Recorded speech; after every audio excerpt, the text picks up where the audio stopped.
हम मीनू झा उपस्थित छी MM झाजी के रचना एकटा बरसाइतक गीत लऽ कऽ। कोशिश करै छी सब गोटे के नीक लागे। धन्यवाद। जय मिथिला, जय मैथिली।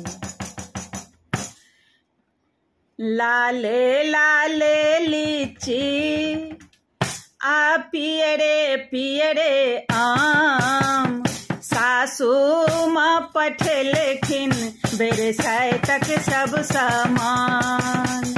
सासू माँ पठेलखिन बरसाइतक सब सामान।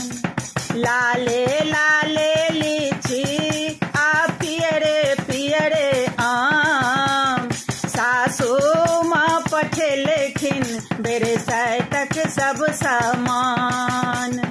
सासू माँ पठेलखिन बरसाइतक सब सामान। लाले लाल साड़ी, लाले लाल लहठी, लाले सनूर आ लाले लाल बहनी।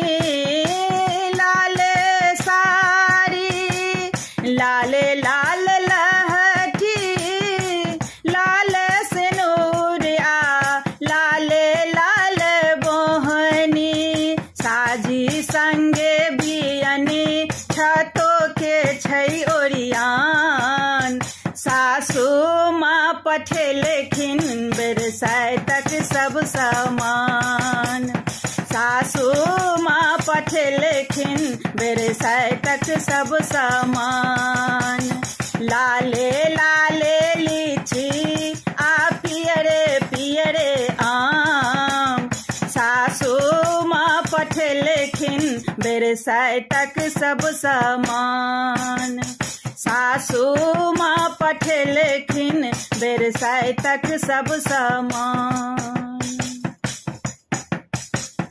जेठ की दोपहरी में एलई भरिया, मैना के पात पर नाग नागिन करिया।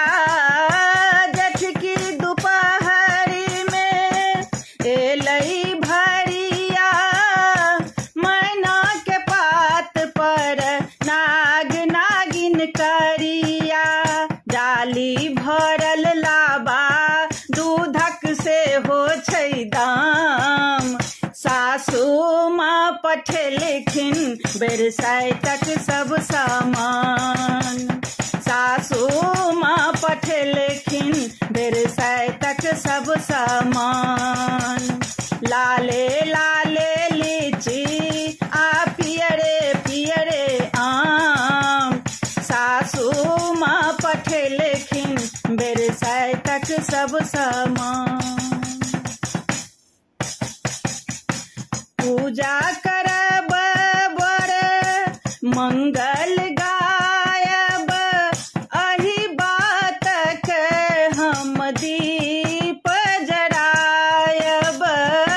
पूजा करब बड़ मंगल गायब, अही बातक हम दीप जरायब।